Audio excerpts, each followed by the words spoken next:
So, and some of the elements from Central here who think they can focus on fighting Bobi Wine, let them not try it, because they will get wiped out. I think that outdid Mpuuga. And you can see that in the other commissioners chose to go silent. The Silwanyis, the Foyo-chan, and others, for them they chose to go silent. And somehow the media saved it. They saved themselves, the media focus.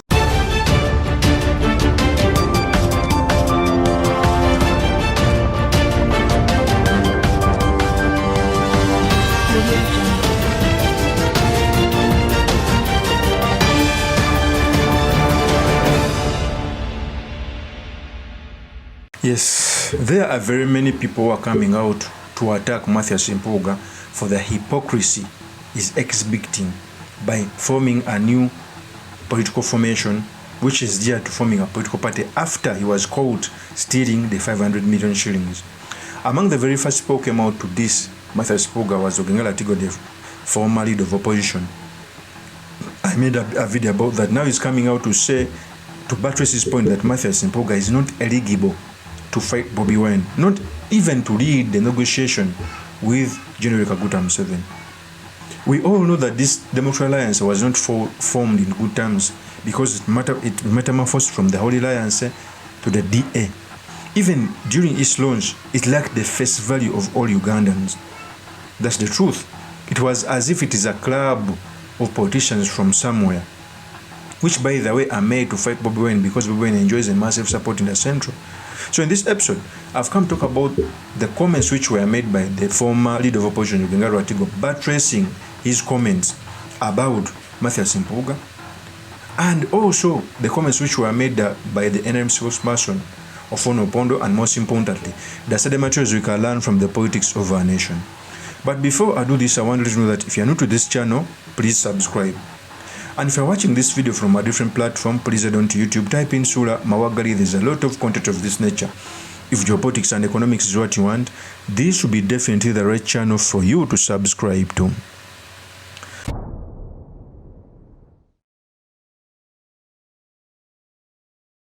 So, first of all, Mathias Mpuuga was caught after sharing 500 million shillings, barely months in the leader of opposition office.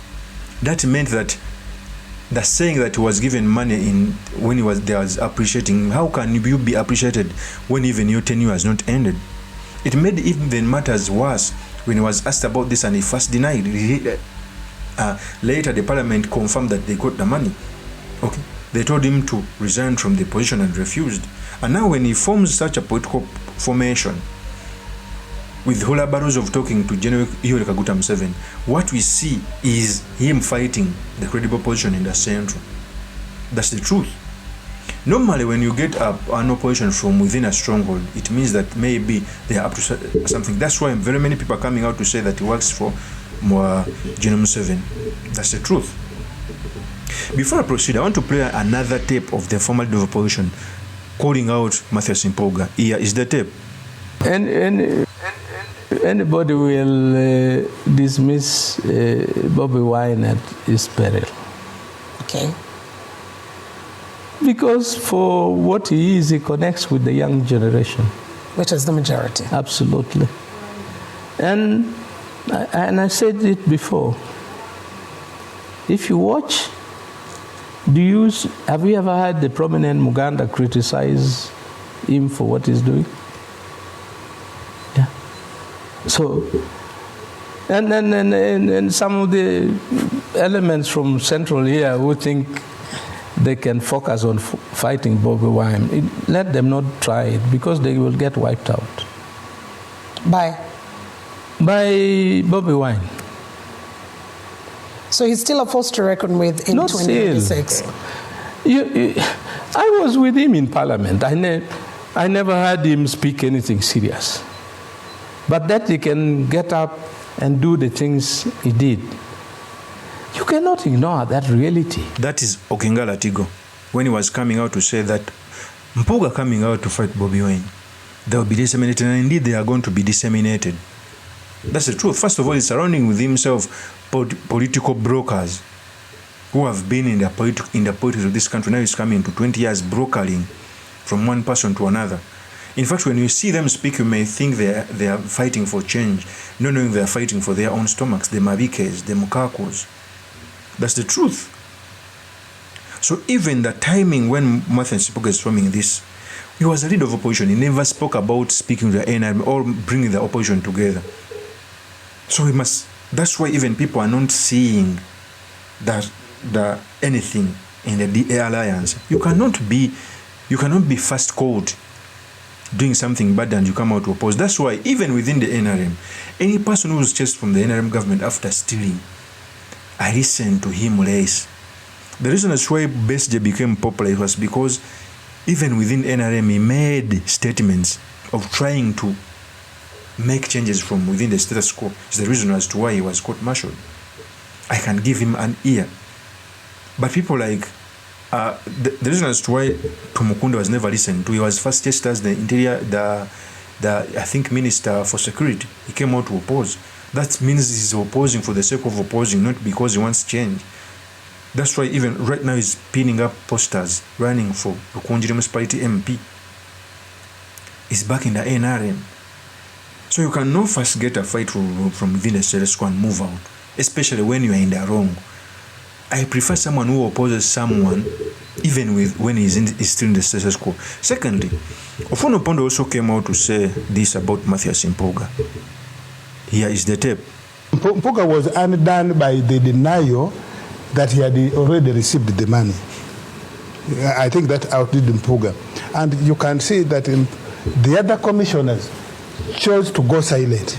The Silwanyis, the Foyo-chan, and others, for them they chose to go silent. And somehow the media saved it. They saved themselves, the media focus.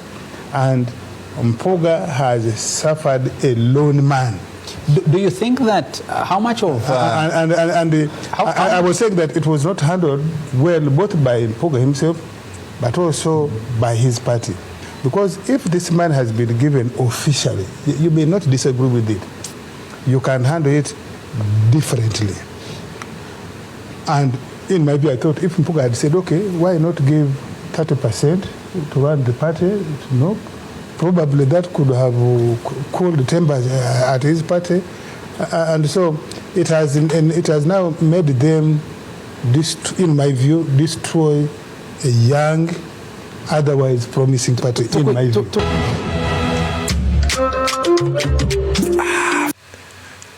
So that is OPONDO saying that maybe would have gotten money and give maybe 30% to the party. But I think the real problem came when this money was a secret. Even the parliament never knew about this. Normally when you are going to earn, most especially in parliament, it's better the parliament knows than the public so that you can be vindicated. But when the public finds out that you got money, even when your fellow parliamentarians, your political party does not know, it raises a lot of questions. And remember, by that time, the parliament was exhibited in bad light, where Anita Among used to sign billions of money for his radio stations, signing 200,000 shillings on employees' accounts. So by the time they knew about the 500 million shillings, it was so disastrous to the leader of opposition, who by the way was sent to check the status quo. The reason as to why even people went hard on Mathias Mpuuga, not even on the NRM cadres, because he was on the platform to check government. He was on the platform maybe to refuse that disbursement because you are supposed to check government, or to make it public. You know, if you were to earn money in a correct way, make it public. Even if it's 1 billion, it's okay. But if your fellow readers learn in the newspaper, then that brings the problem. So there is a problem with Mathias Mpuuga forming the DA and aimed at fighting the opposition. Of course, that's my opinion. Do make comments by commenting about this. Thank you very much for listening in. If this is your first time on this YouTube channel, I implore you to subscribe, like, and comment so that I can be motivated to do more of such videos. I'll see you on another one. Peace.